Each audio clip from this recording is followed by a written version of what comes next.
Good morning. I'm Art Botanicus. I come from Atikamek, which is where I am now, my home territory of my mother. And this, taking this time to speak a little bit about where I was born and where I was raised. It's me in terms of the home that I knew. The name Arthur that I'm carrying as a Christian way of introducing who I am comes from my uncle, Arthur Shabanquit. Within our community, we have families who are descendants from Shawanagizik. Shawanagizik was one of my grandfathers that participated in the making of the treaty that we formed with Great Britain, commonly known as the Robinson Treaty, and the Lake Huron people. But there's a sequence of events there that are important for our people to identify with. And that's what I'm knowing. That's partly what my responsibilities are about in coming from Atikamek. I'm having to understand myself, my family, my community, my ancestral roots. So those kinds of concepts today are not well known by many indigenous nations and their peoples because of the pressures of colonization. There's that pressure to stop identifying with those kinds of ancestral roots. And in the process, we lose contact with that land. We lose contact with a sense of being and identity. And it shows up in our adult years. And some confusion that we continue to carry in the way that we live as people. So for me, when I talk with people, I will move from like a table here from one side to the other.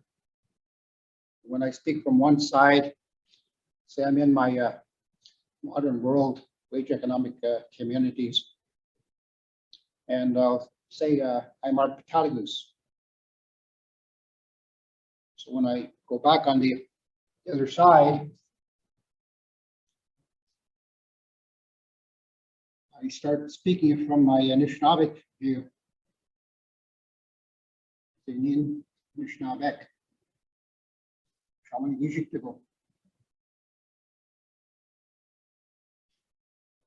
And moving from one side to the other, as I was introducing last week, I am acknowledging that there's a line of division in between those two spaces, in between those two worlds. And what I'm speaking about and being in Anishinaabe, I'm taking this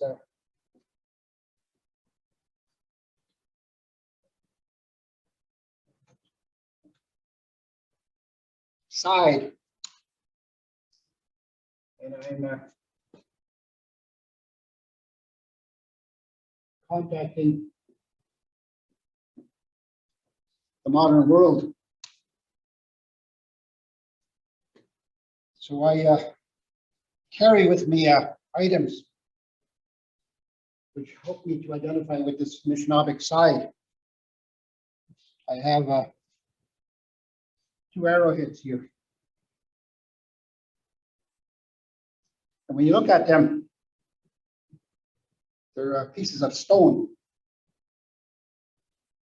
But the fluted arrowhead here with the neck and with the component here, which is carved deeply into the flint. This is modern. The individual that gave this chimney came from this time. The individual took some time to learn how to flake flint to make that arrowhead. And it was given to me to remember, but more a sign of this quality of respect to me as an individual by this gentleman who took the time to make that gift. And this one here, this one's older. This one's in the range of 10,000 years. Comes from our home territory, a place we call Pathway Creek, where the Tikmekshing Lake is located just west of Sudbury here, about 10 miles. But the creek that flows from Whitefish Lake and connects to the Vermilion River comes towards Sudbury and makes an arc and swings back to the west. So on the shores of Whitefish Lake, that's where this arrowhead came from. There was a community there that existed prior to contact with European nations. So it's a reminder about my Anishinaabeg roots. So it's important for me to acknowledge this kind of a time dimension, because we're having to look back. When I look back, all these kinds of diagrams here.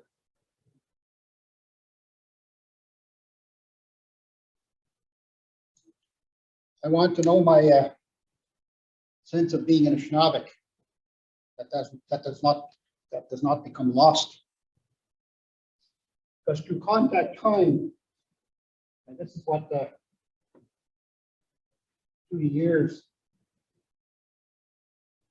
we've encountered European nations,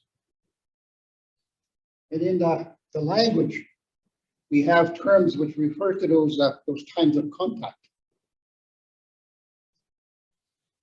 So when Peter O'Cheese came from the mountains, he spoke of stories around that 1700 time frame, 1800 time frame. And he spoke about a journey that our people traveled, migration time. And it was during the time when European contact came about, and shortly afterward, where we started to encounter these concepts around supremacy.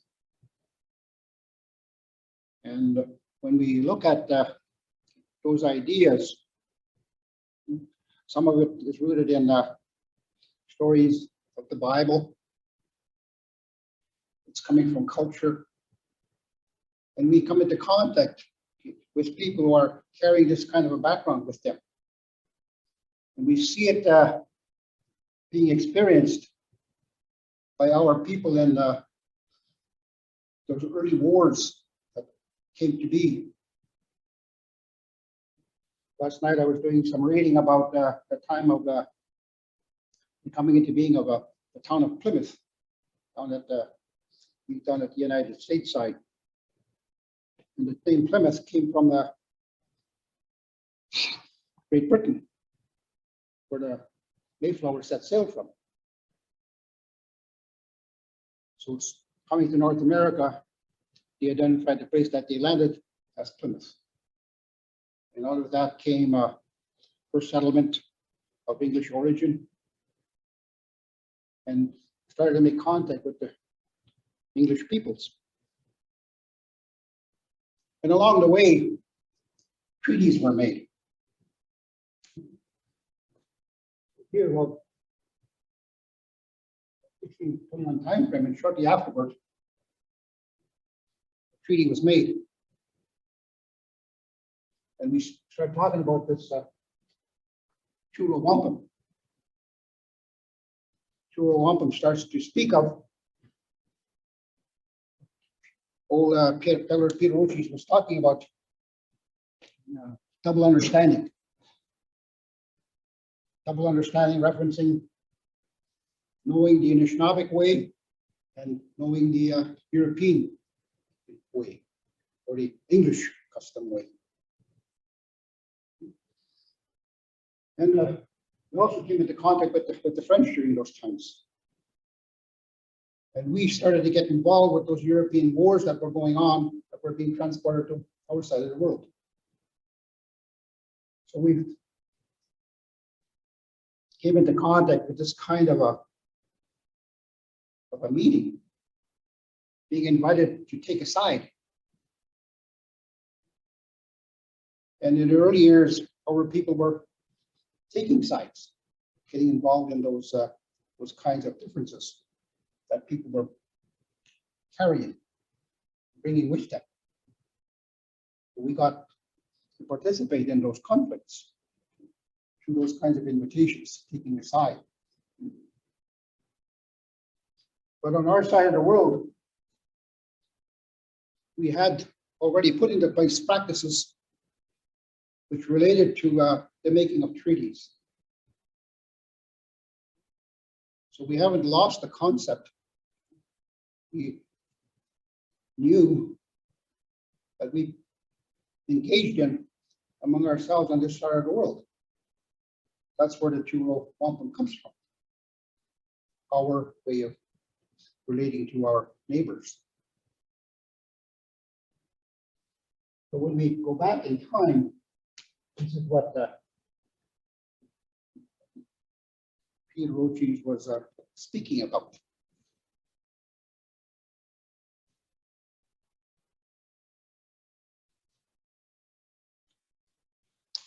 And when Peter spoke, so around the 1763 time frame,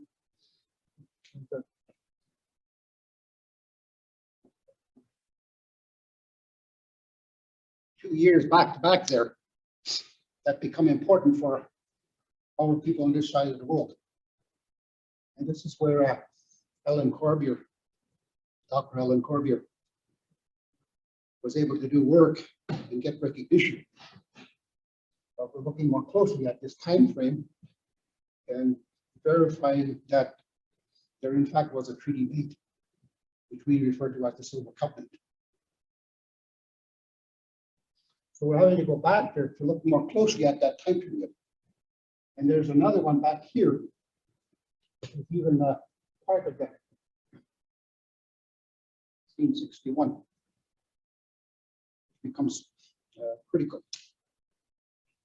The 6061 document that has come forward, I was made aware of that one when I was 20 years old. I started to participate in the community in terms of the political life. But when I became a politician, the elders brought me this document, which was a typewritten copy of an early agreement that was made and was signed by Queen Victoria. Queen Victoria was speaking to Chief Dokis from the Dokis First Nation. And that document was used by Nancy Skaney out in Alberta just recently. And she was a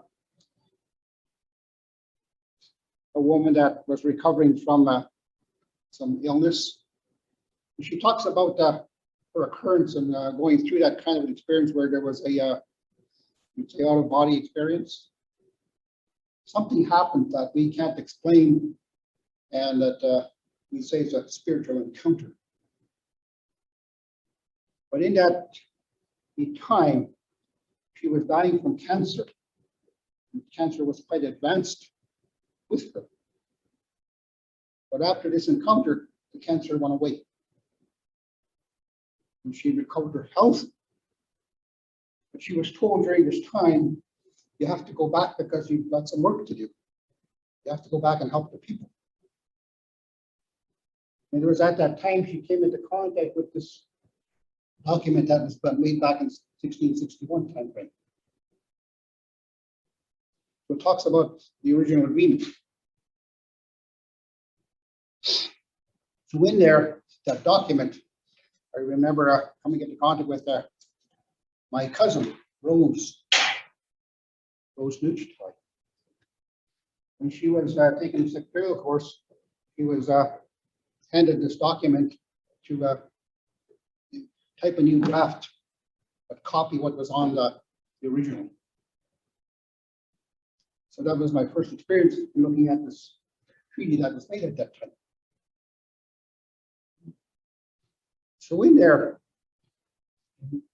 I'm looking at this worship, which I said I was going to speak more about.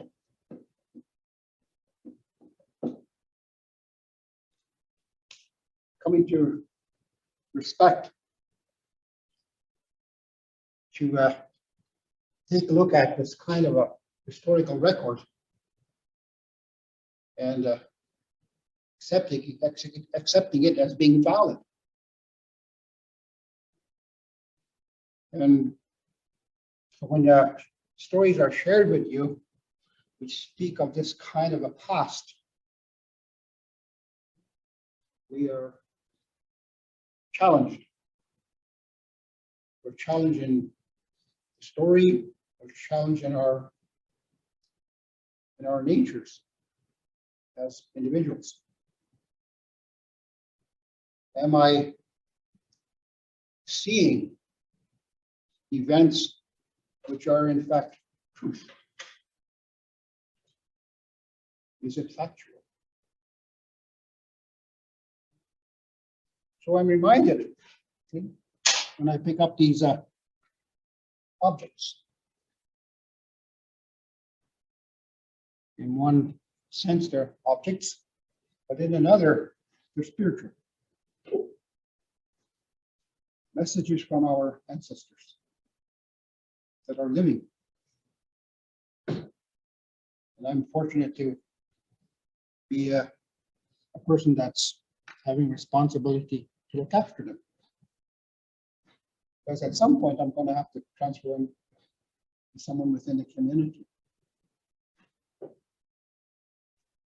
So those practices of taking these items and passing them on to someone else that's interested in doing this kind of work of looking after the community, because it becomes a responsibility of everyone. But there are some individuals that follow it with a greater passion. And we have to acknowledge those people. We come to respect them. Because we're going to hand over to them these items which we look upon as being sacred. They are us in spirit. We're handing them over to someone to look after. So in this item of respect, that's where we are going. So last week when I was drawing the wheel, talking about training our young ones about this quality of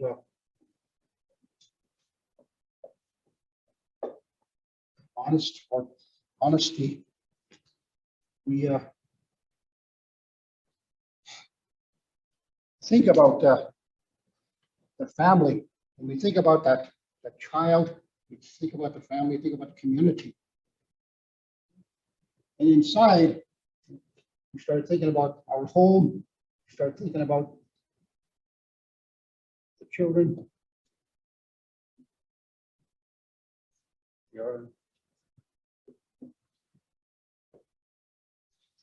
They're not all the same. And when we look at the drawings, That's in part what they're showing us, that they're distinct people, distinct individuals.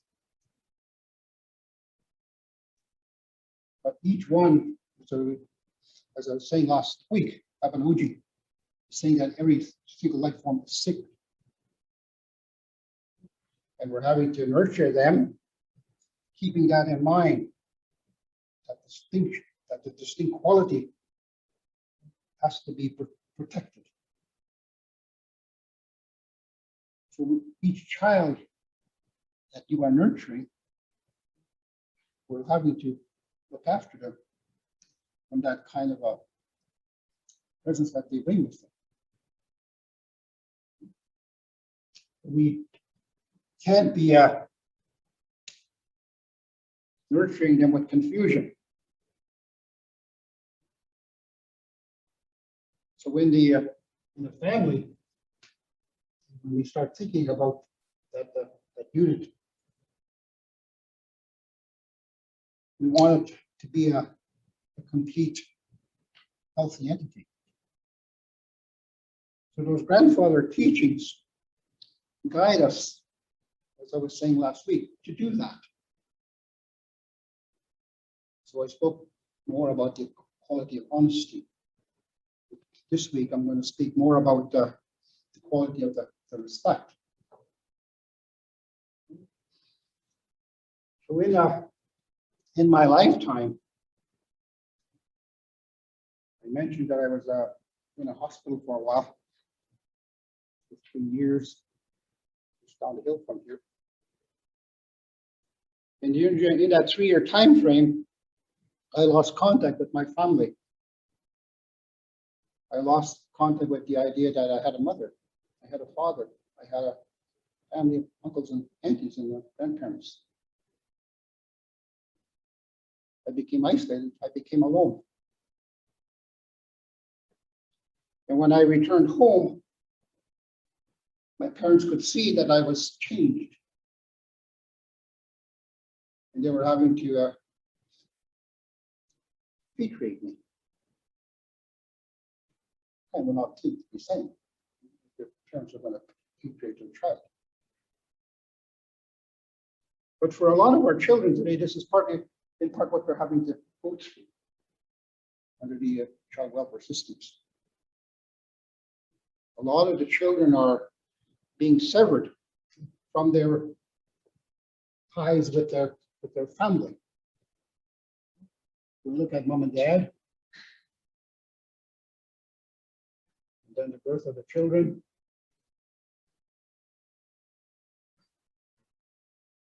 Space into here gets to be broken.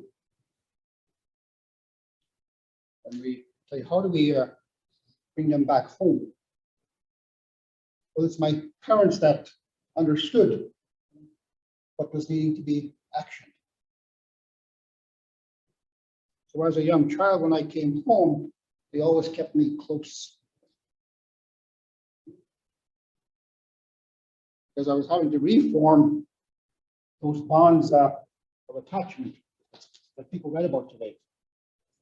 So if I'm over here, I have to reform those bonds of relationship with my parents and with extended family. So I was encouraged to go and visit with grandma and grandpa. Encouraged to go and visit with my uncles, aunties. And when I would go as a young child, they were always welcoming. But it took me a long time to understand that they were my relatives. So when I visited, they always had little treats that they would share with me. A piece of candy, a little toy, some warm tea, some bannock, scone.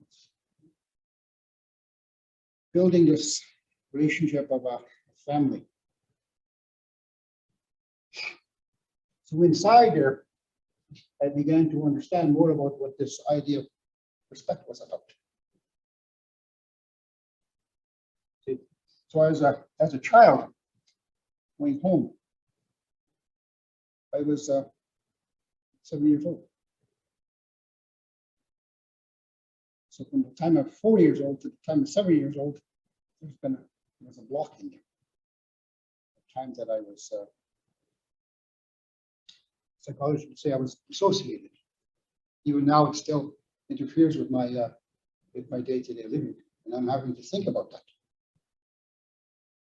I'm carrying these qualities, and I'm living to a degree with that presence of that time period. So I'm needing to always take time. And I do a lot of that. That's what these items are here to help me understand, to know. So in our customs, I was drawing these diagrams. Talked about four. Seeing the first one, we become aware. Second one, take that.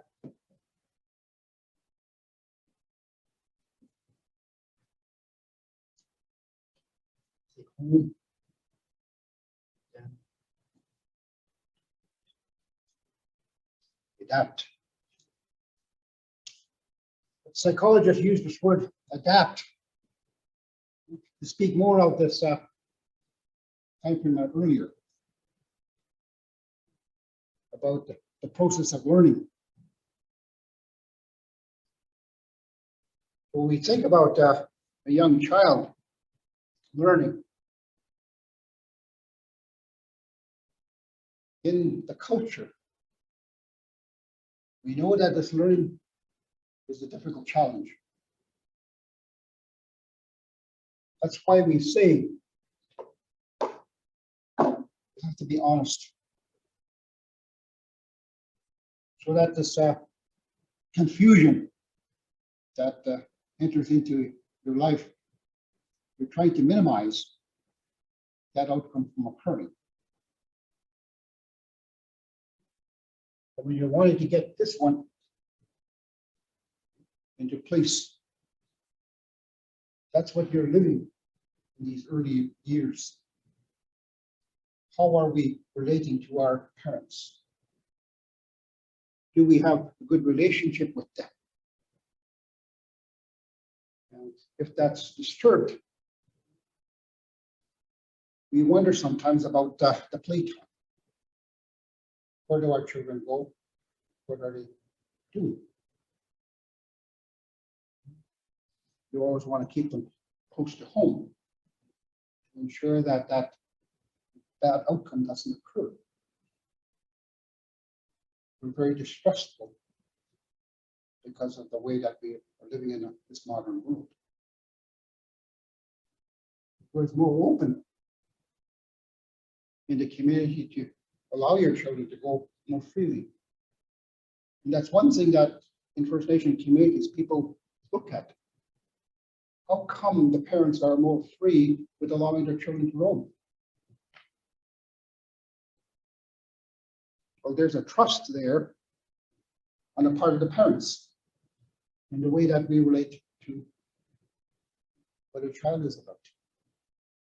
They're sacred beings. And if you're learning about that teaching, it becomes automatic for you to take a look at how I'm forming relationships with those little children that are playing. So inside the language, we when we speak of the children, we say that they are secret. That's what Albanoji is describing. And we are always mindful of that life. So the words that are negative in nature, you come to know in Alabama, it's difficult to find words that are going to speak negatively about anyone. example was I was talking with some of my co-workers down at the architecture school where they do a lot of preparation of drawing, designing all these beautiful forms. And I was speaking about speaking of beauty. So when we speak of beauty and then stop everyone, we're describing the aura around a person. We're not looking at the physical feature of the person, but it's more the overall being that is present in that person. That's what beauty is. So when you look at diversity in the population, today when we look at those modern magazines, television, all the programming that exists, we see only one kind of person being presented over the years. And people begin to identify with that appearance. So we see a lot of young people being caught up in this kind of bombardment of advertising. They lose sight of themselves. They identify with some other image as being the ideal. And it creates issues around security. And we're saying, well, it's what you're living that is producing that outcome. So to try and alter that outcome from occurring, we go back to these stages over here and take a look at what is important between those different stages.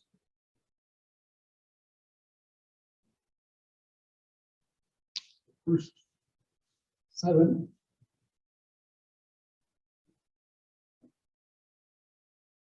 pick up that awareness time.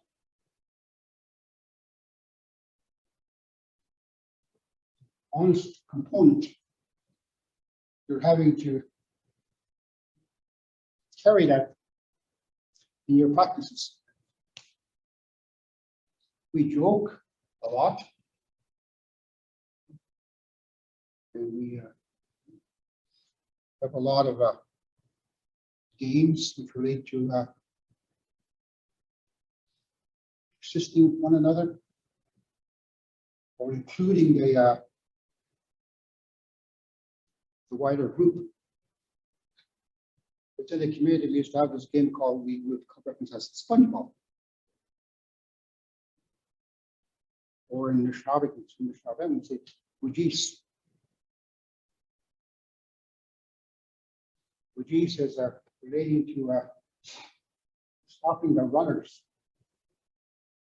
When we draw 2 lines, everybody gets 1 swing at the ball. When you come down to the last batter and nobody hits that ball, people are given a chance to run to the baseline and then come back. They can run there, and if nobody's hitting, you can scatter your people across the line and try to get past that pitcher, as well as other field that's filled with different age people. We have 1 catcher. So as we play this game, everybody runs to the baseline and then comes home. Everybody running over there. The idea is not to go out. You go out by hitting a fly ball or by someone being tagged. And when you play that game, they also allow tagging to be the experience of throwing a ball. When you get adult people and adult men throwing a little sponge ball with a bit of force, that sometimes it is stinging. But the ball is soft enough, so it's throwing an earth ball. When it hits you, you don't really know much pain. But the lines are placed further apart depending on the age levels. But it's the wider community that would participate in that game, where everybody is included, even the ones that are having difficulty with moving.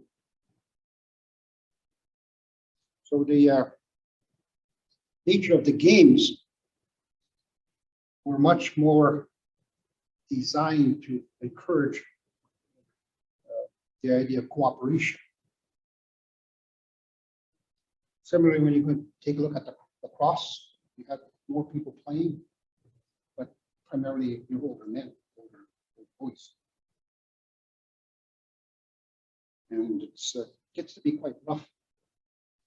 You've got a team that you're passing the ball with, so you're playing hockey with 6 players, you may have 20 players on a field.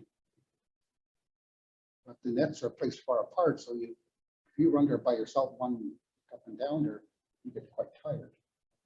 You have to really pass that ball in order for you to advance across the field and maybe score a goal. But cooperation is necessary to actually win a game. So our games that were being played and designed were reflecting this idea of cooperation among our people. Sport today, that's in part what they encourage and support, cooperation, but also the ideas around getting to attachment. Attachment is a critical component of development.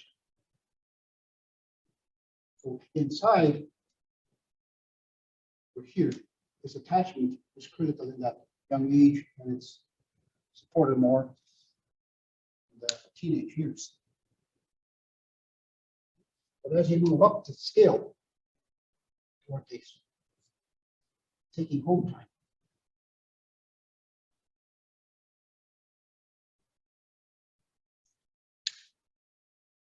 here, you're having to think more about what's going on inside the mind. With the young women and young men, that's what you're facing when you go out and fast.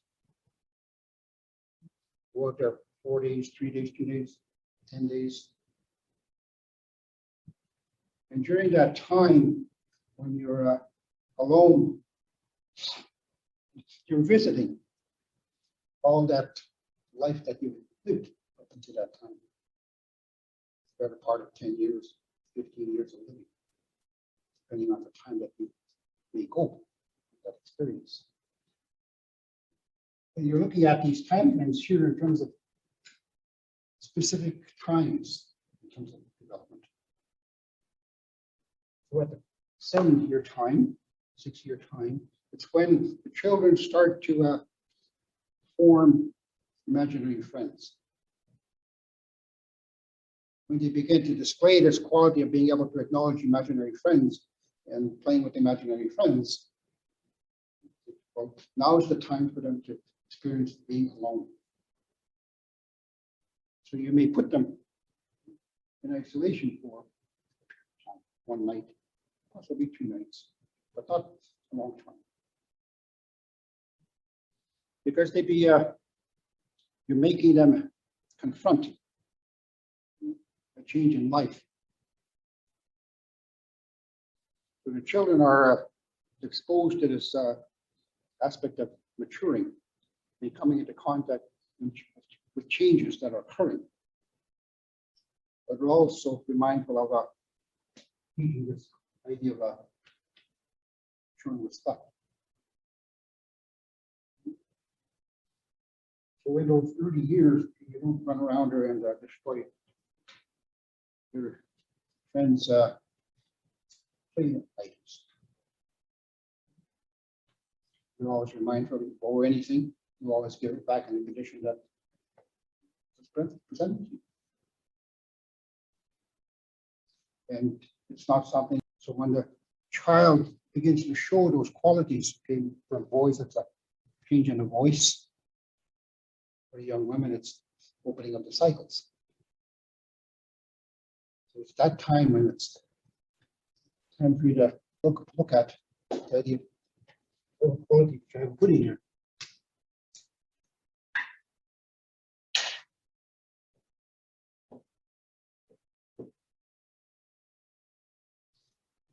Ceremony. That one is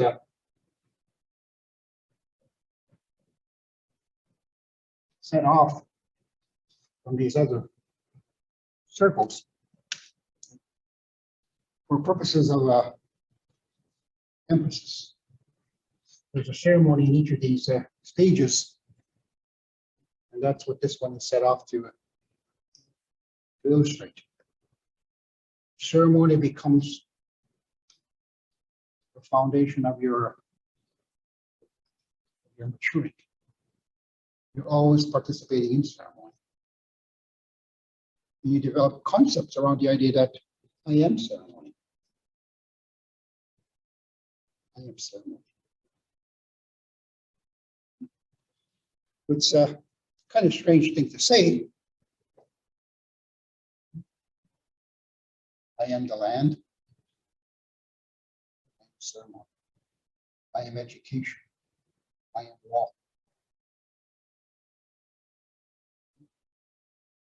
And speaking like that is acknowledging the component in the word which talks about spirit and sacred. So when we think about boundaries around us, in physical form, I have this appearance. But it's not limited to that form in terms of my spirit. My spirit is without limit. That's what we begin to acknowledge in terms of how we show ourselves in the way that we live. How well are you beginning to come to know, to understand, and relate with what we're expecting from you? Your ability to develop healthy relationships. So to show that, to get us there, I'm having to live it. That's the most critical thing. And that's the part where when I would think that my mom wasn't an educated person, with her being able to explain these kinds of abstract concepts, I say, no, she's extremely well educated. Has a very strong knowledge of psychology. Because she can speak about those ideas. Very clear language. So I began to have a different appreciation for the idea of what mom was, who mom was.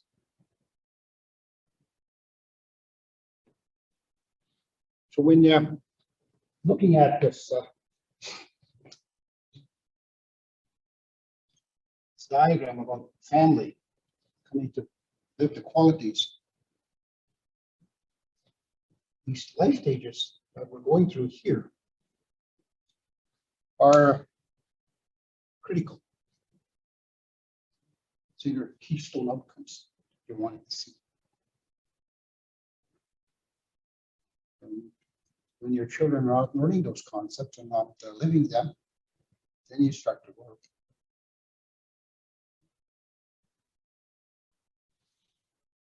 So when we think about our communities today, and this is what I was sharing with my sister when she became the alternative worker within the community and program of health. We first started out in terms of health, working down the road for mental wellness and community wellness. We developed a position called the alternative worker. Began to look at the culture of the Anishinaabe people as being significant, and then responding to that as being present. So I spent a lot of time with my sister trying to explain as best as I was able what my mother's parents wasn't teaching me. So I'd say when you announce that you're going to have a meeting on Wednesday evening at 6 o'clock, so don't be surprised if nobody shows up. But when you schedule, because nobody shows up, you stay there for the full time. From 6 to 7 or from 6 to 8. You go to that center. Keep that office open. Keep that door open for that time period. Even though someone may not be there with you, participate in the program. And you may go through this 1 month, 2 months, 3 months, 4 months, 5 months, 6 months, possibly even a year, possibly even 2 years.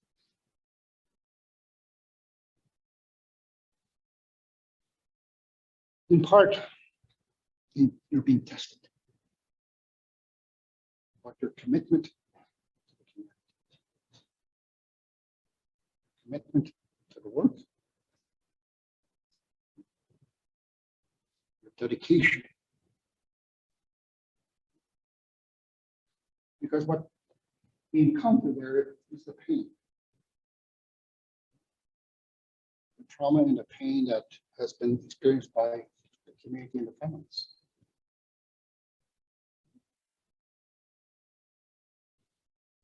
And when we think about this quality of respect,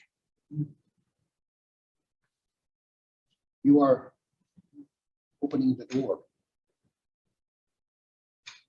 inviting people to come. And then today we talk about a safe house, a safe place. That's the first step to bringing that back home again. Because of all the violations that which have occurred in terms of these young children, their life experience. They want to know that they want to feel secure in being able to come and talk with you.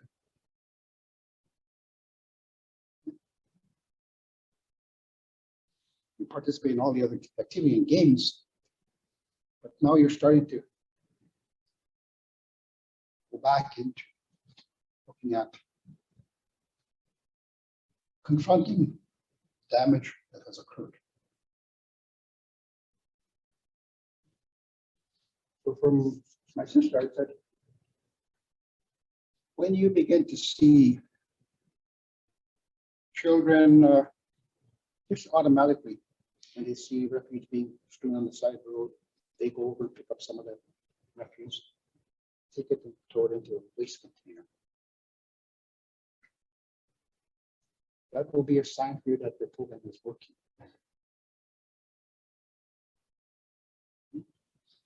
Or when that person first visits,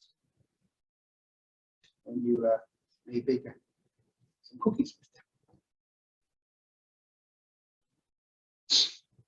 They're beginning to show you that you can be trusted. Because at home really at times is a challenge to show its presence. Sometimes you don't even understand what home is supposed to be because of the calamity that you have lived. I recall on one occasion driving down to Toronto to one of the health gatherings with my elder brother. He says, you know, when I was a child, and I said, I had the same experience. Children would play outside and they'd pick up a bottle. And the bottle would be a beer bottle or a wine bottle or a liquor bottle, some kind of bottle that was containing alcohol. And when they played outside, they played getting drunk.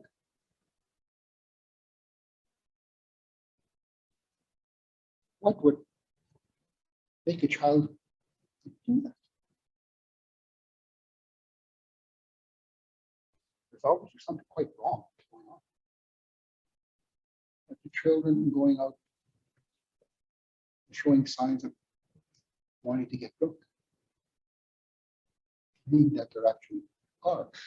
Okay. So that, yes, I saw that, and beer in my life, I said, I witnessed the same thing. So what the children are showing us is that there's a lot of consumption occurring within the community. It's so quite diverse and spread that the children mimic it. So that we'd say the quality of respect is quite low. When we think about that, the path that our communities are traveling today, we're having to get rid of those kinds of images. When we observe what the children are doing during the times of play, they're telling us something about the life that's occurring. So when we think about this quality of respect, how well is it being lived? Makes you ask questions. But those grandfather teachings are there for that kind of purpose, a measure of our wellness. You can take a look at the stages where they become part of the ceremony. When here, it's time frame, it's picking up time. When you begin to see the children mimic the picking up of tobacco around that sacred fire, they're putting it in the fire, you begin to say, okay, they're beginning to follow the trail.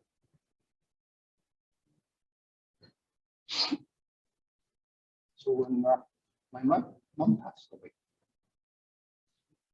we lit up a sacred fire for the first time for the family to acknowledge mom's passing to the spirit world. And when we lit up the fire, the children were not really aware. We knew that we had fire in the house in terms of a stove being used to heat the home, but they never really witnessed mother putting fire back into the fire. I saw it, I lived with it. Same with Dad, doing the same. And other elders that's in the community. Go out and fish with them. And before they go out onto the lakes, they take the tobacco and put it in the water. One day I asked, why are you putting this tobacco in the water? They took some time to sit down, waiting for you to ask that question.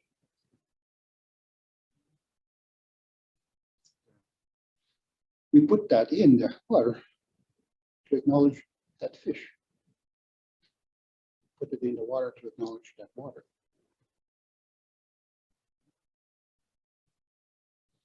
This water being on the land is a sacred place.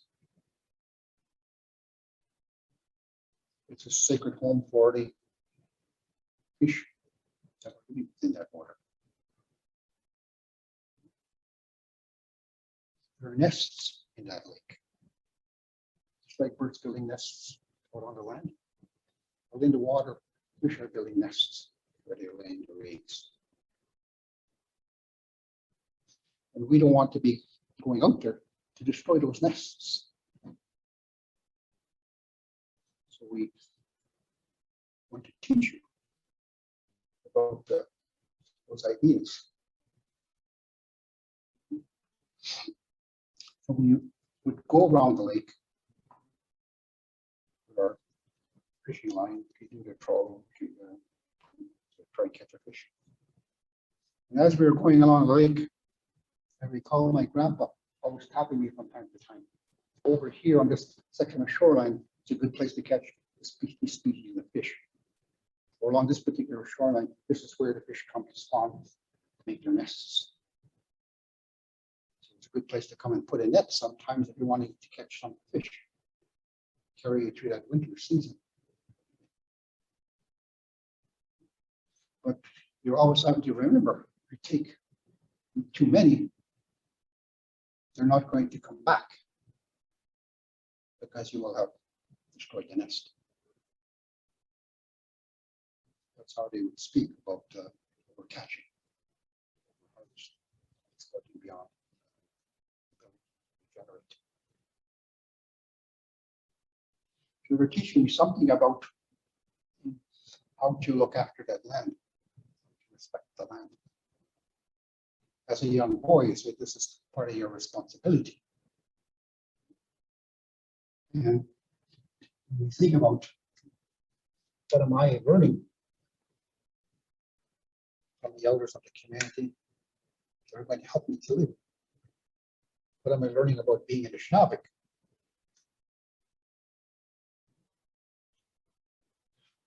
So being able to travel with those elderly gentlemen, my father and mom did, they were always taking care of me. And they were always supportive. When I started to go to high school, we were quite poor. But somehow, my parents always had a bit of change for me. So I could stop in a store and buy a bottle of pop or a bag of chips. I used to think about, where are you getting the money from? You and Dad are not working. No jobs up there. You're get money so that you can share it with me. You know, people in the community, they come and give money to mom so that she can give you money. So whenever I needed anything at school, people in the community pool their resource to come and support me in my going to school. And today, when I reflect back, I say, I had a very solid community. They're taking time to empty their own pocket. But they saw it as important that I continue to go to school, so that I could learn how to use that English language. But we didn't have a strong command of that English language among our people.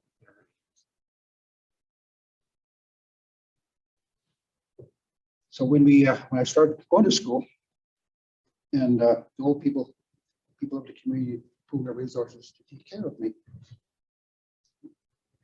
I always took some time to say thank you. Now that I'm older, I'm always going out in the bush and praying to say thank you to all these people that were able to show me that quality.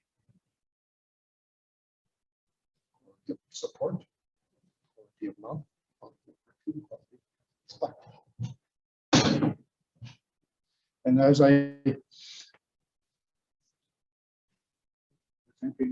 years ago, they began to bring me their letters. They bring their letters and say, "Can you read this for me and tell me what it's saying?" So I pick up their letter and so I read it through. I said, "Oh, it's what they're asking from you," because a lot of them were illiterate in English, especially the older ones. So I would go and visit with them and spend some time. And was for me a good learning, because it was showing me the wellness that was still present among the people.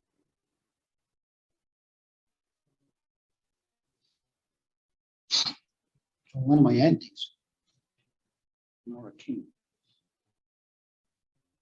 he says, remember, over here we have community sites that we've lost contact with.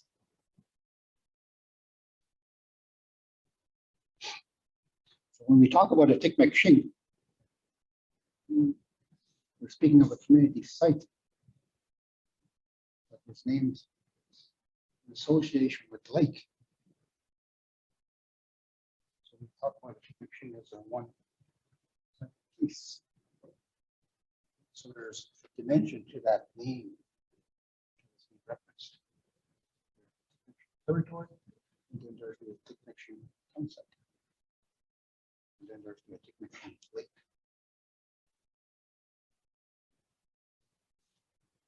So in the community, Nora was reminding me of this kind of a outcome from the naming that we're having to look at.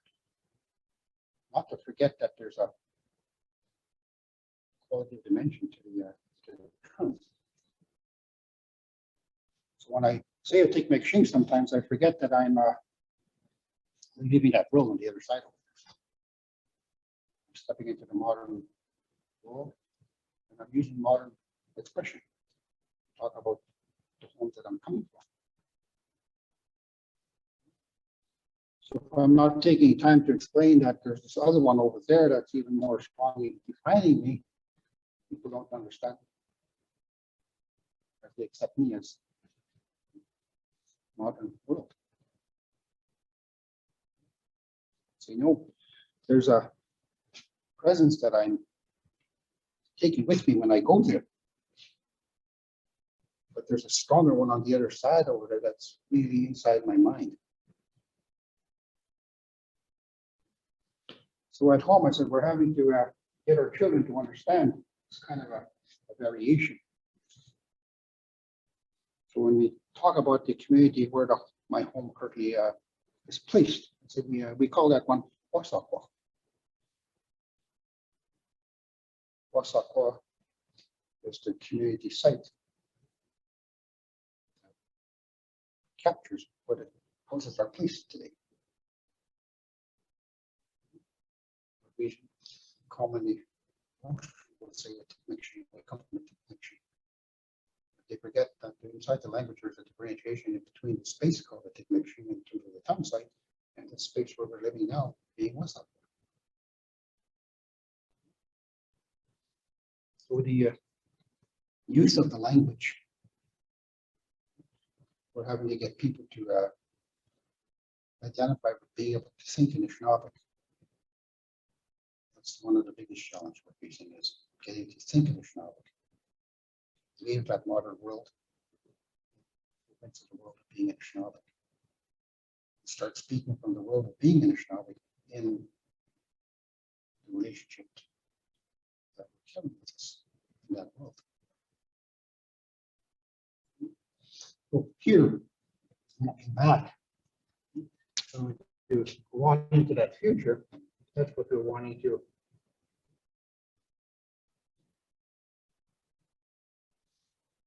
What is my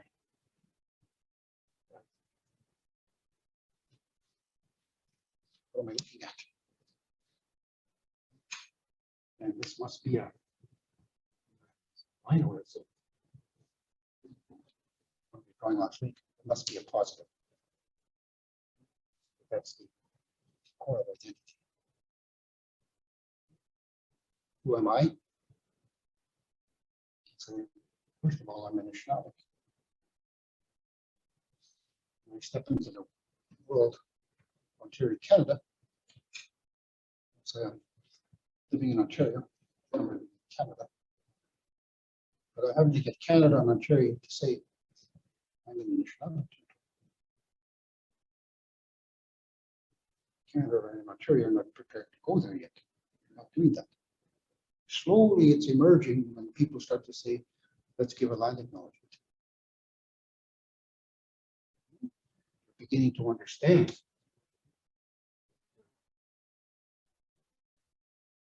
visiting with a population of people, another nation. And two coexist in the same space. That's what's inside that treaty. The treaty creates the relationship. So when I speak to people and say to them, when we look at the Charter of Rights and Freedoms and we look at the listing of items which are on that list, we have to put treaty in. That's going to get Canada and Ontario to acknowledge that there's a relationship with the First Nations that are here on the land that we need to come to know about. When we do that, then we're going to better be able to relate with the way the government functions in terms of how it delivers services into the First Nations communities. We like to sometimes think that there's no obligation. But treaty creates and acknowledges the idea of obligation. So when we go back to this 1600 time frame over here, that's what Queen Victoria was taking time to. So when she speaks, she writes to Chief of Peace and calls him brother. She calls him king. We are the same family.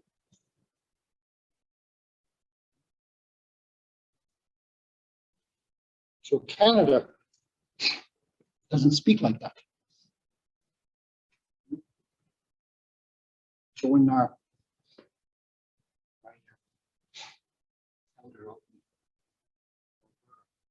went into the court, she speaks of that experience. She says, you know, I walked into that court,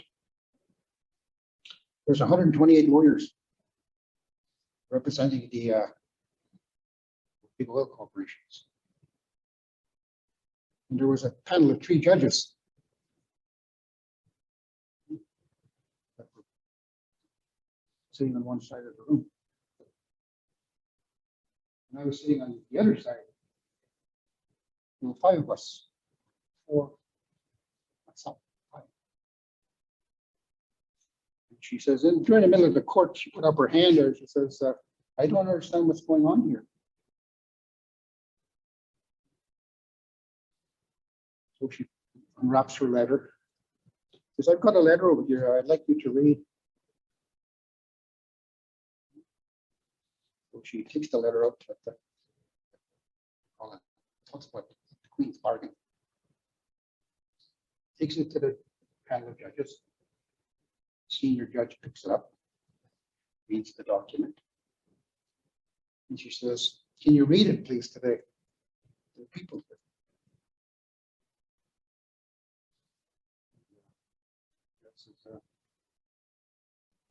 We'd have to take a recess. Because we're going to have to take some time to study the panel of judges, and then we're going to have to speak with the lawyers that are need to be aware of the content of this letter. So they had an hour, 3 hours, and when they had to come back and said, "Oh, we're going to convene at 1 o'clock." It's happening in the morning time. But we never reconvened in that court. But when we came back for us to come, and we were getting to retake our seats, everybody was filing out the door, and they turned around and said, "The court's over there. We have to go back over there. It's getting close to 1 o'clock." So one of the lawyers spoke. He said, "Well, you shut the court down."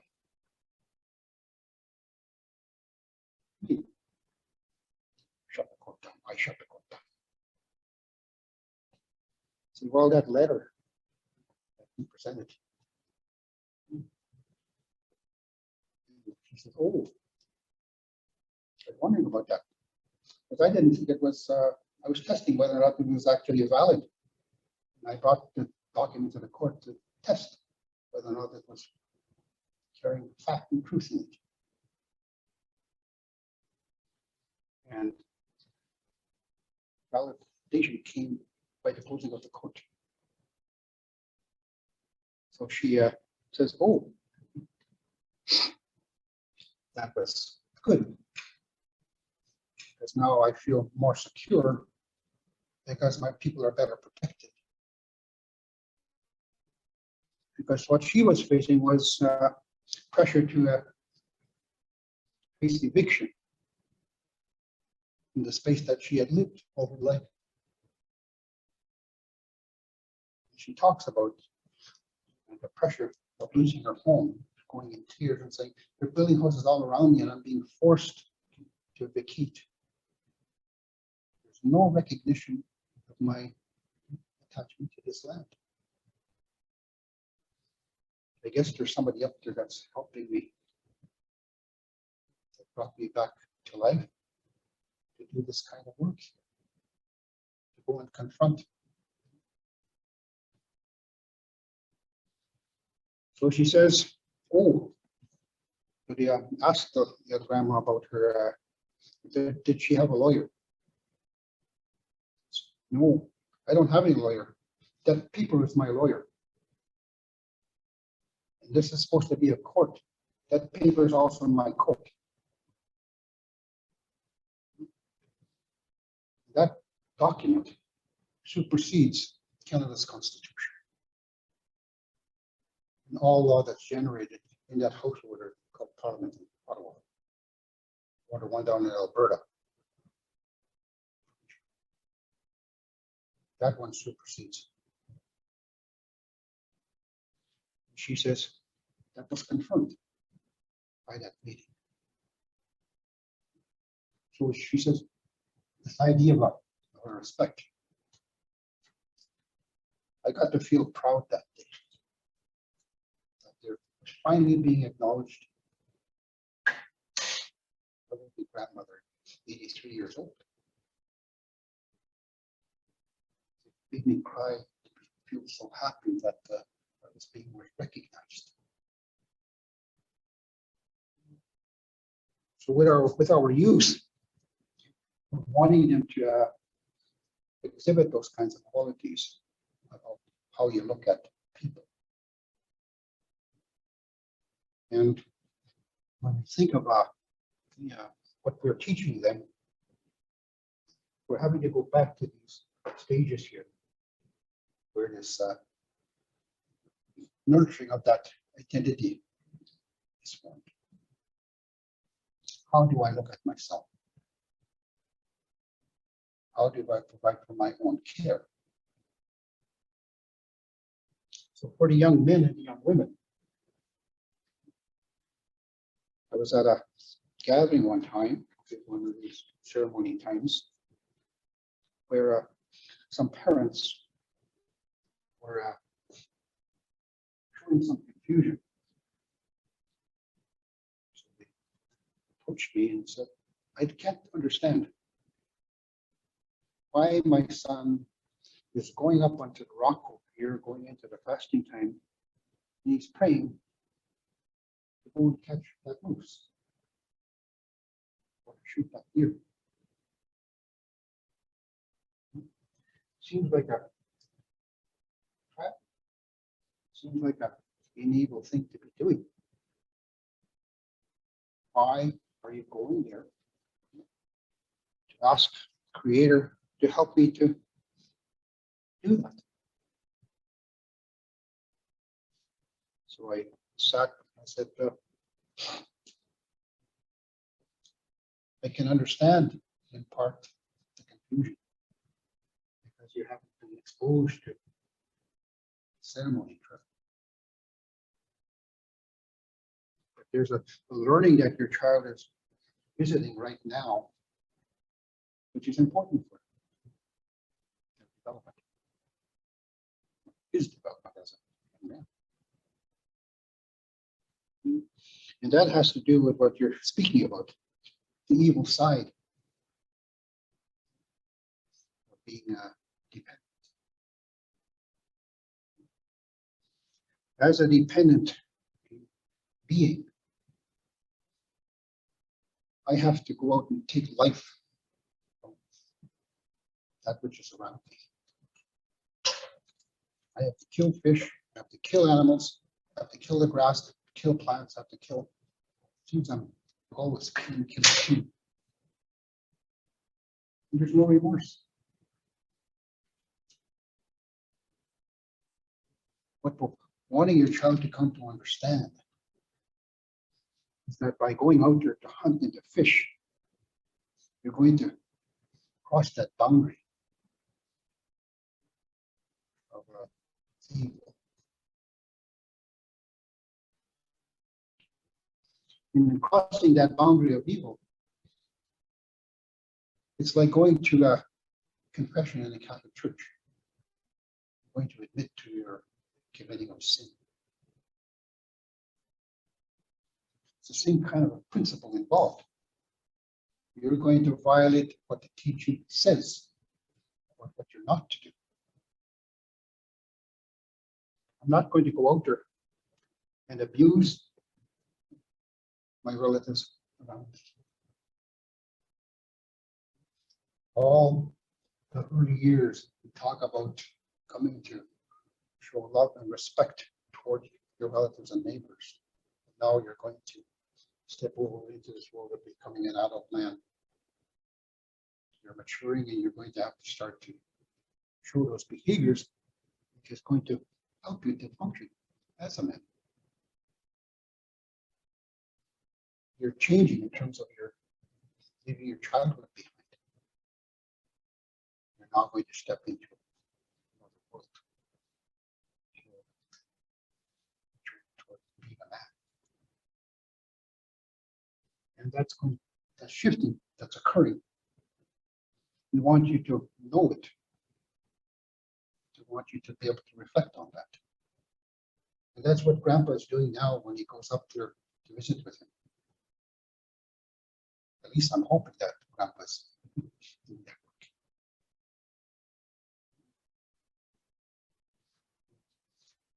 So we said with the young boy, and when he comes home, I'm going to ask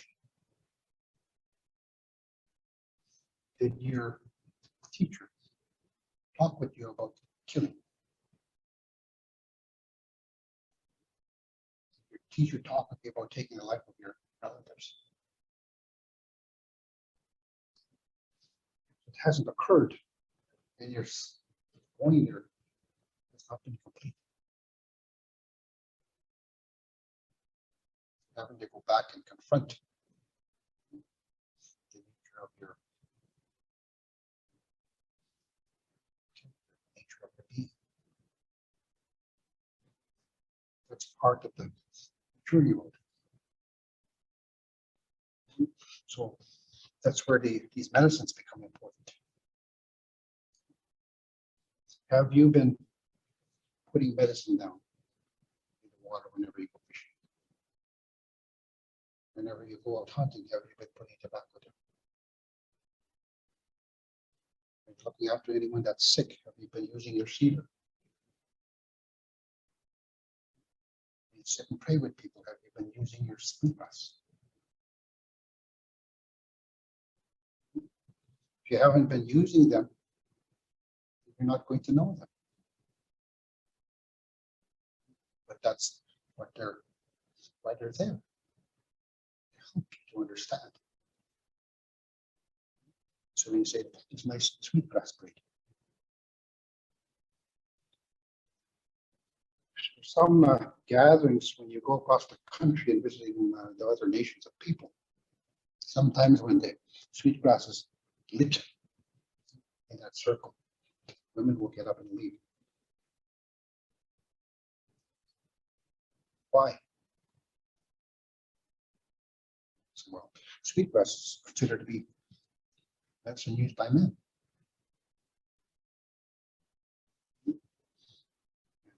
It's identified as being a man's medicine. It's the way cedars looked upon as being a woman's medicine. You grow up with that kind of a relationship with that particular herb. But it's It's a spiritual understanding that we're looking at. You have relatives out there that are going to help you in your gender to be strong.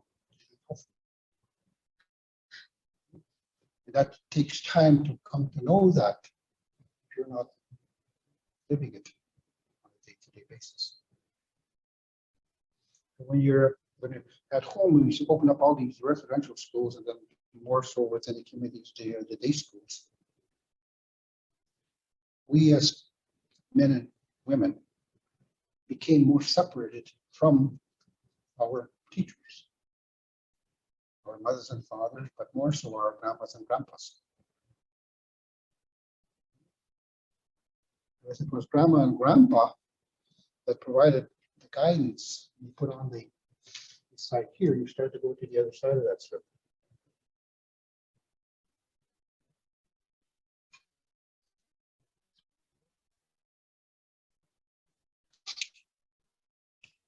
Side, there's the life path, where we start talking not about the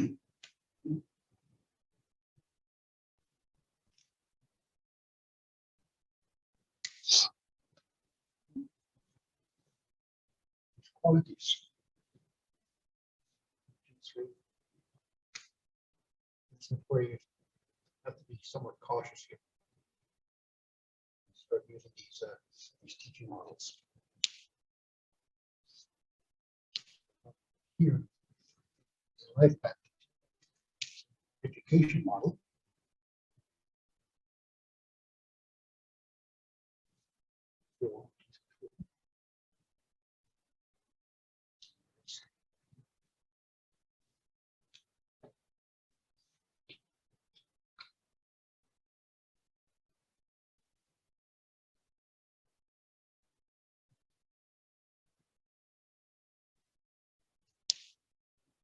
Be cautious about how we begin to draw them. That's over here, so let's pick up the table.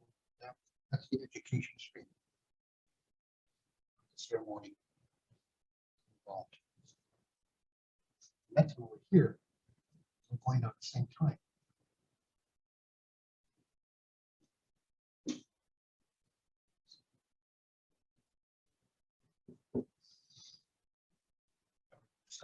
Start talking about fires.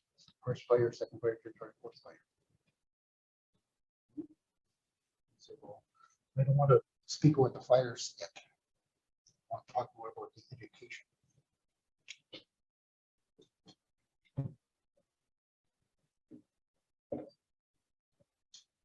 The education path.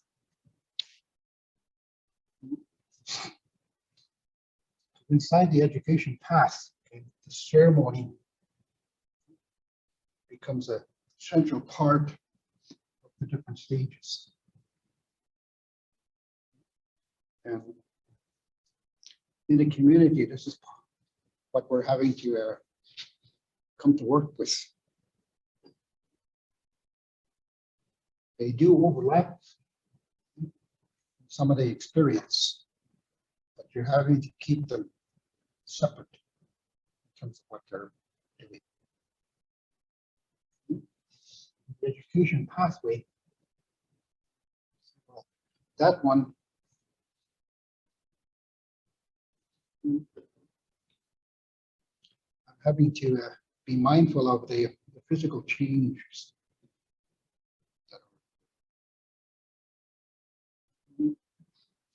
In the fire road,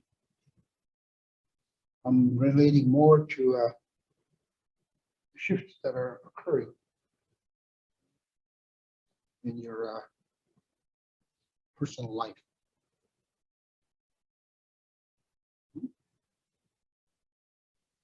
The two are meshed, but we're speaking about time from different sides.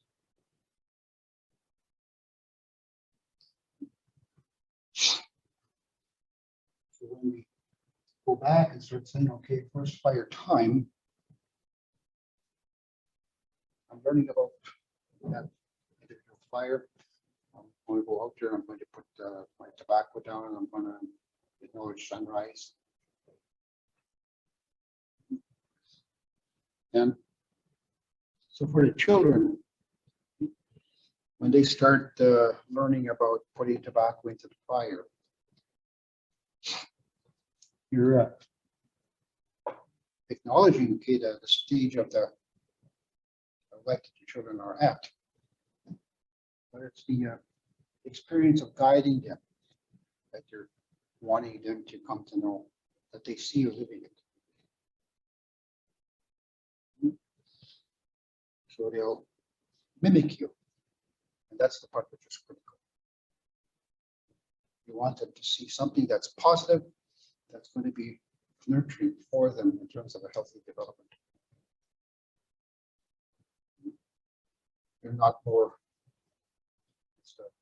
not the mental side of it, but the physical side of the action.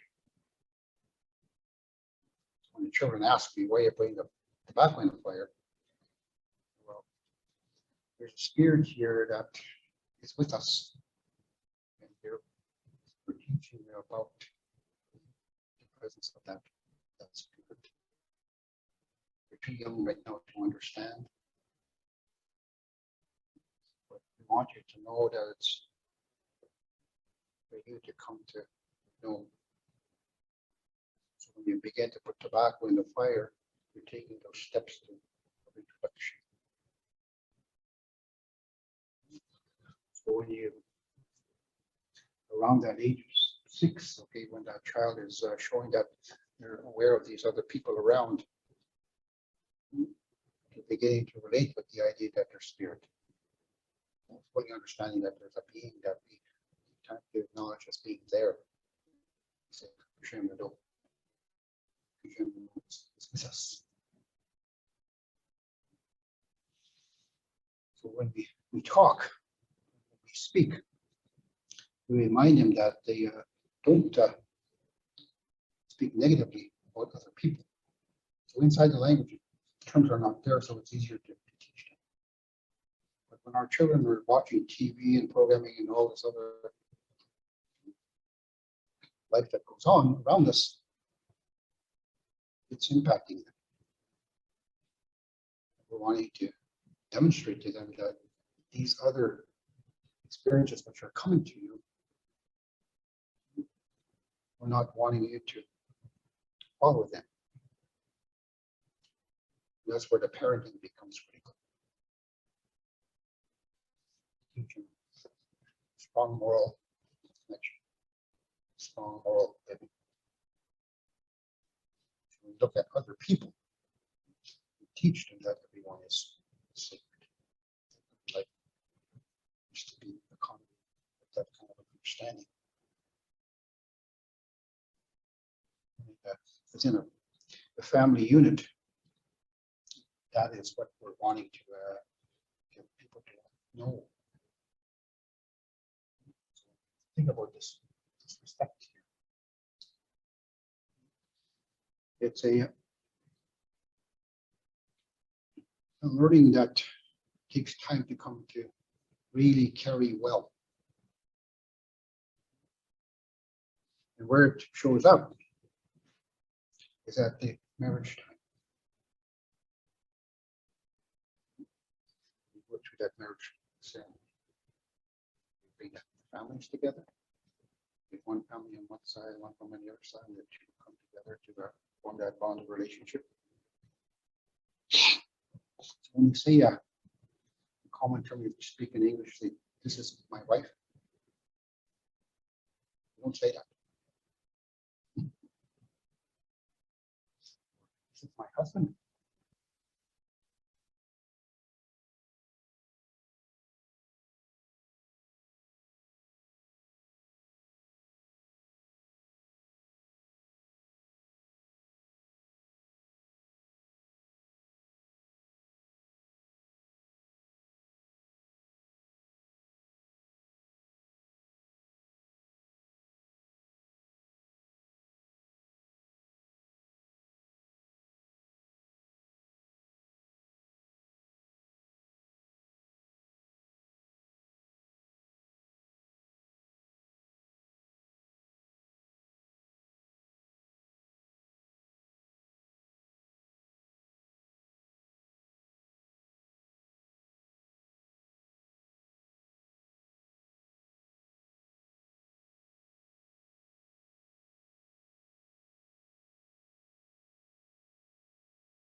So with our families, when we think about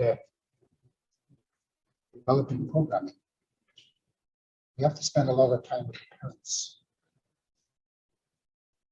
Speak with them about how do you treat one another as individuals. How do you speak with one another? Determine purposes. Do yourself have these discussions. So on and so on. Inside him, crossed with boundaries, which are so keystones of a life. So his grandfather teachings are core to that. He had the honesty, he had respect. First two. So when we look at, see, that's what these are here. Pick them up, ask them, please come help me. I'm confused. Talk with people, I'm still confused. Maybe I'm going to have to go up into the mountain and ask for some blessings, some knowledge from some guidance. And depending on how strong you carry those beliefs, it will motivate you to go and walk.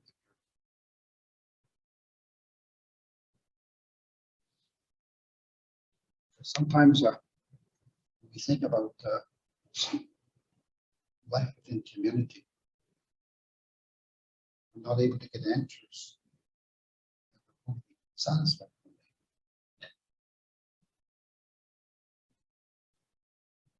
So when we think about the role of the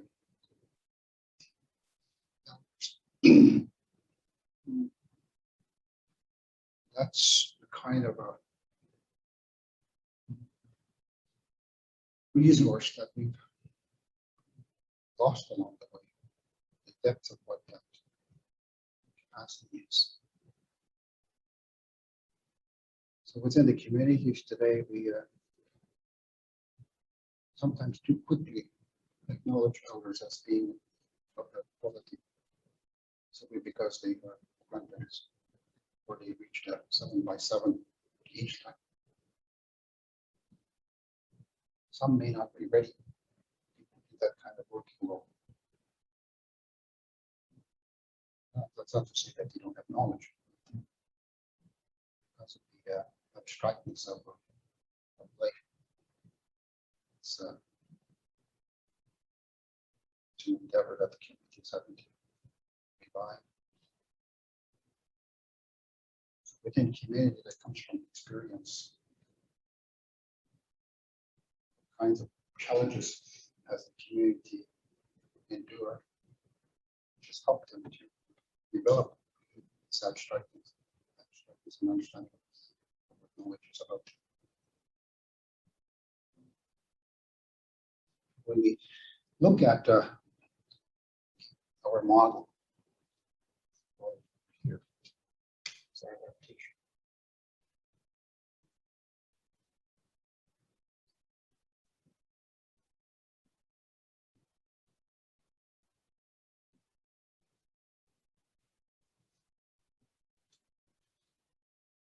Application of the knowledge that you have. We reveal our weakness by the absence of knowing what to do.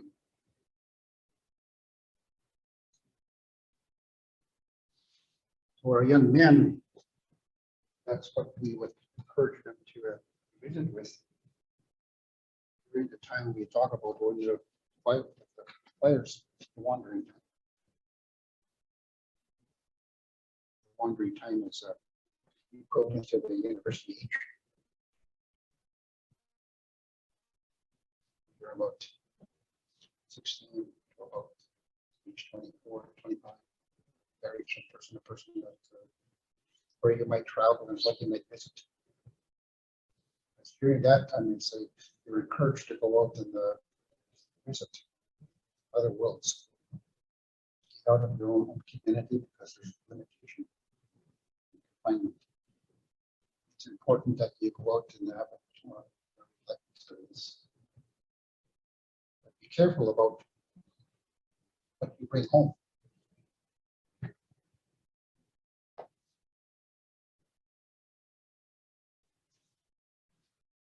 Because it may be harmful.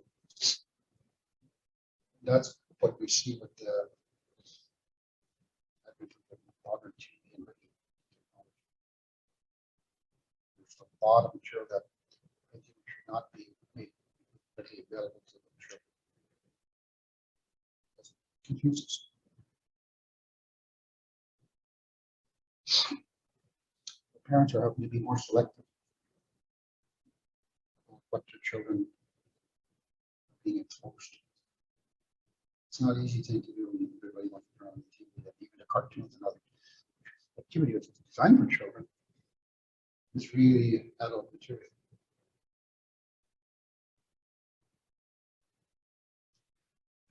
Think about the wellness of our communities. We're really having to be strong on the culture side. And that idea of a policing culture becomes a component. What am I going to allow? I don't like to talk about we're having to be censors. For the care of our children, we're having to perform that kind of a function. So it's important that we get involved with the taking over of the school. Preparation of the curriculum. What is it that my child is going to be visiting during that interim when they're at school? It's a big block of time that we're there. So at home, in terms of participating with the school boards, the kinds of targets that we have set relate more to how does my child perform in relation to what the school board is asking. There's a component in there which relates to my child learning about being an Anishinaabe. How is that component approached within the school curriculum? That is speaking from a perspective of positive.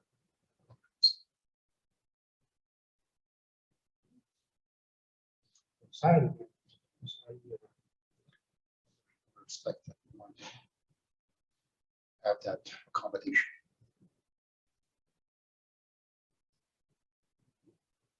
So I'll stop there. Here. This is like the time chart we put on the blocks. On the wall sometimes you say this is our path and this is other things like that. I guess along the way. These are some of the critical times we have sat down with the Crown to talk about what is the relationship between our nations. We have made treaties and what those outcomes are going to be. So, I think for me, I'm going to talk about the treaties. Get that component.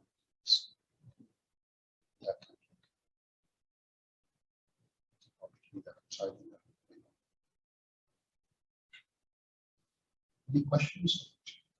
What you've seen so far? Is this helping you?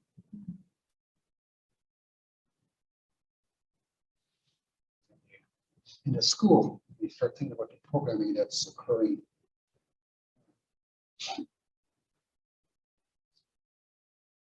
The creating of curriculum is a challenge. How am I going to add it to ongoing mainstream activity?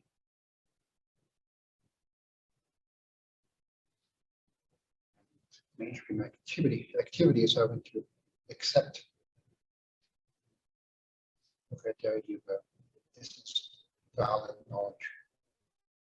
It's important for well-being.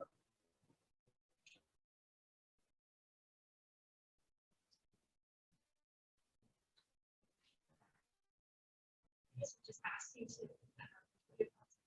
for early years, for very early children. I keep writing for the youngest children's really which is very different from the curriculum for grade schools. How we teach too. It has a lot to do with our singing. The use of like rattles. Rattle is a good story capacity within it. Speak about, but we have to be cautious about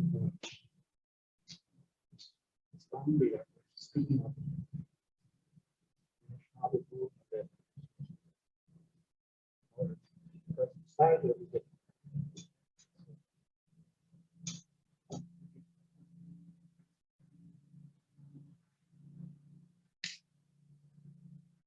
cautious that we don't speak to them about religion.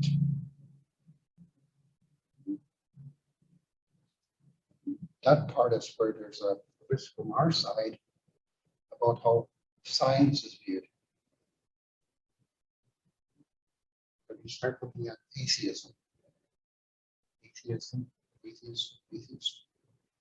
they don't look at spirit as being there. If you look at a physical world, that's all you are coming to understand and know. That's a big modern science approach. Public schools say that being told you to let Fridays around Christmas, not to speak of that. That's the concept of Christian teaching. It's difficult for parents. We've only got two options available to us that are funded by government Canada, three. Say, well, what are we going to present? The idea is that we want to have them get the children to have an open mind. And at some point, they may walk into one of those houses.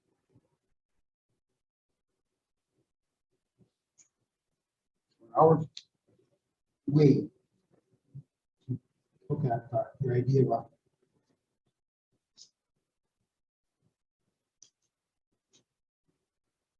the home for its pathways.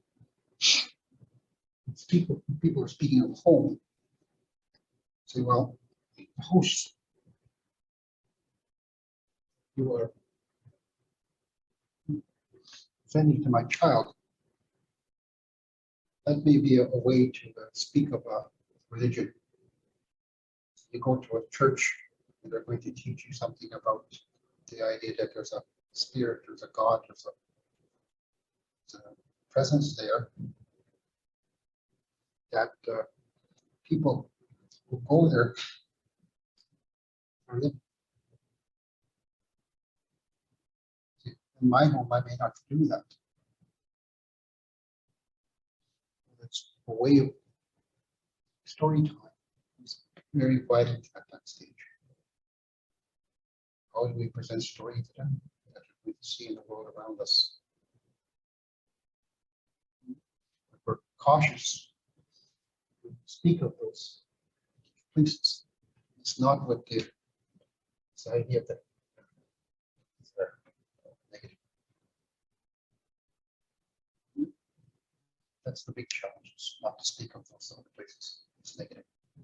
When I've gone out to speak with the church communities, I always talk about the Anishinaabe world is very open. you're going to encounter all kinds of activity that occurs around you. And you're going to come into these various houses which exist. Inside that house, those are families that are following that kind of stuff. And that's good, that's helping them. So when I speak with them, I say, if you're following the Methodist Church, you keep that. You need that, it's going to help you.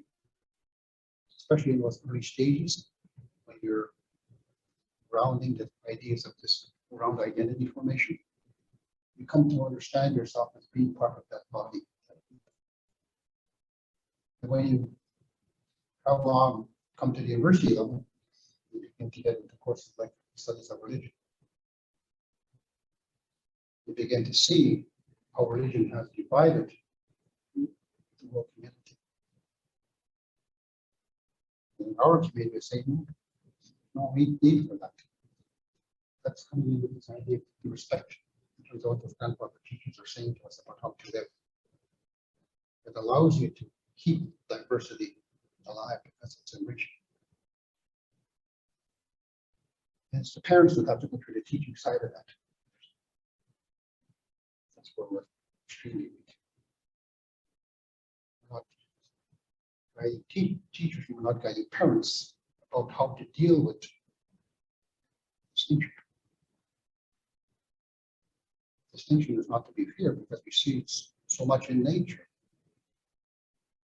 When you develop a relationship with any one of them, you want it to be from the perspective of the husband. I'm not going to run you down because you're essence. I'm not going to run you down because you're plus. Put labels on them and then degrade them.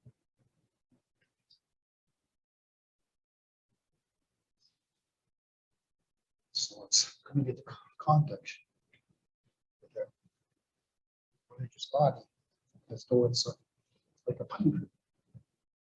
Pine tree is very distinct. White pine, red pine. So they have place together. I'm to polish it, and I'm not going to destroy it. Because inside, and that's what's so important. Okay, when you start to think about going into the homes of the elderly people.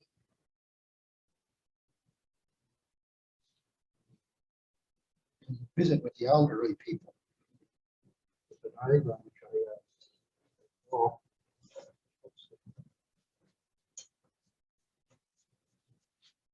This. There's a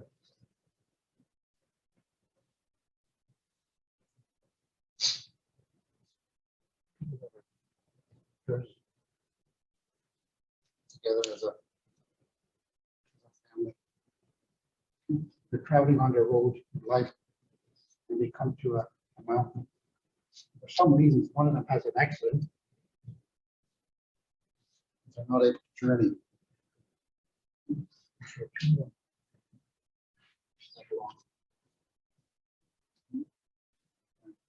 Somewhere along the line, another one has an accident. This other one journeys. When that person comes back,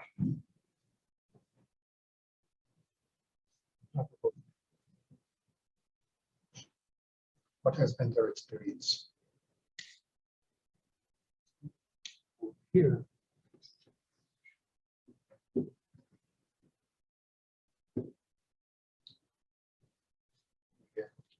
put our faith on the block and trust all the qualities that we look at as being a threat or a wellness.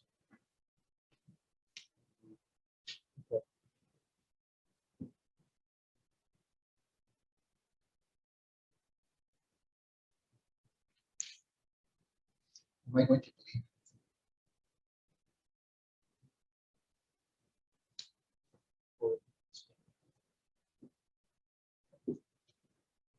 Are they being honest with me? The stories that they tell me. It's going to influence on living.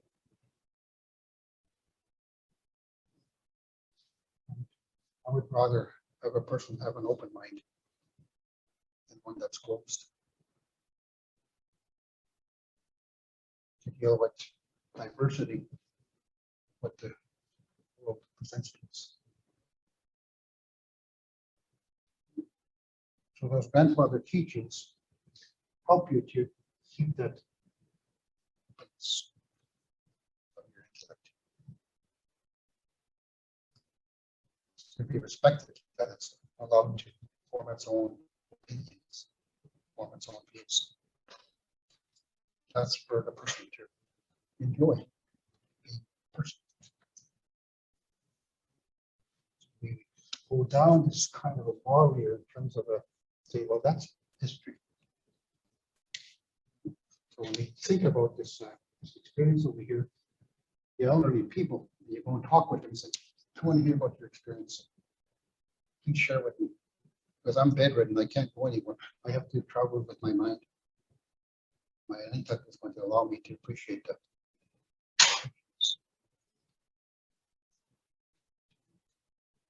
So the elderly people who start speaking of dementia, their ability to appreciate is reduced. But it's important that we're able to share with them the quality of a good living, or ideas around the quality of life. Think, okay, with young children, this is what we're wanting to ensure that they're not damaged.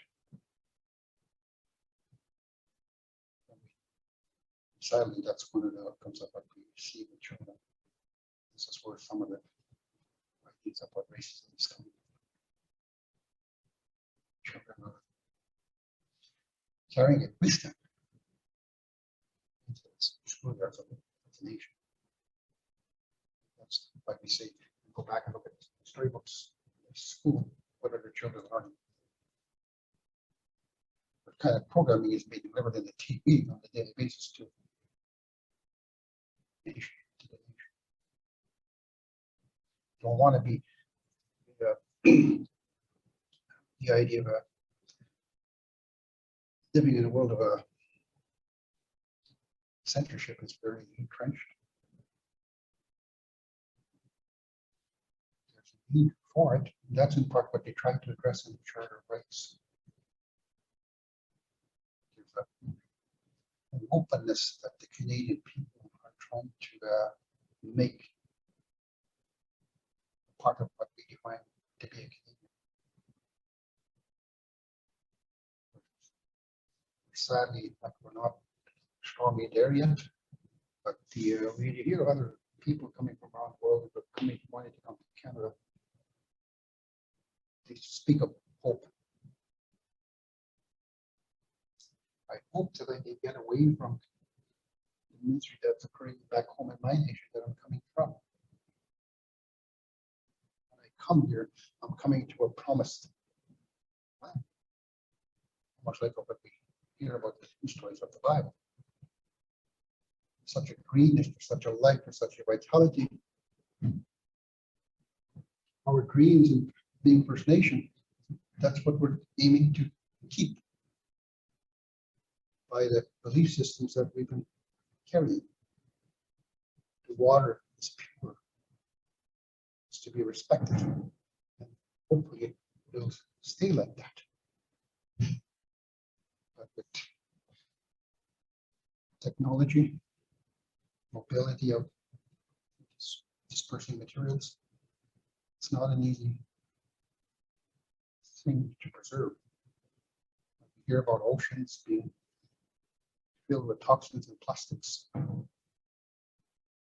Some of that material gets carried back, and now they're telling us that even the air in the cities is toxic.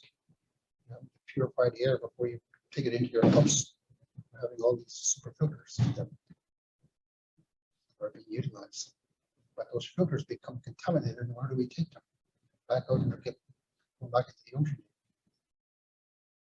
How do we deal with the contaminant that is being created? So we're having to be super vigilant about what we're enabling. So in our grandfather teachings, that's what we look at in terms of looking at the law that's coming out. So we look at the Constitution, take a look at the law that's being generated to support the Constitution. And you say, does it support my continuation to allow me to be an Anishinaabe in my own home? My home covers the whole of Canada, not just the area around the tree is defining. That's what's in this letter that I mentioned earlier, that Nancy Scanny is speaking. The copy that I have, that's why the old people gave it to me. Remind me that there are trees over here that people are not learning about. We have to go back to those documents because there's a section in the BNA Act that says that this must be done. That's that section 109. Take a look at the old BNA Act. Go to section 109. It'll say inside treaties or obligations of Canada to uphold.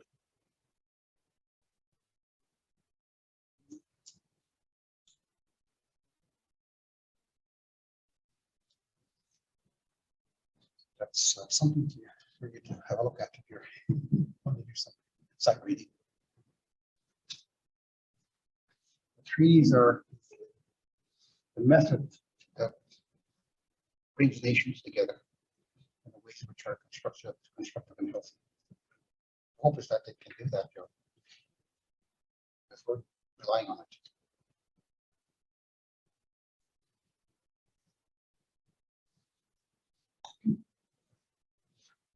So I'll leave it there, and thank you for coming in the home community. Hope you're enjoying our discussions here. Thank you very much.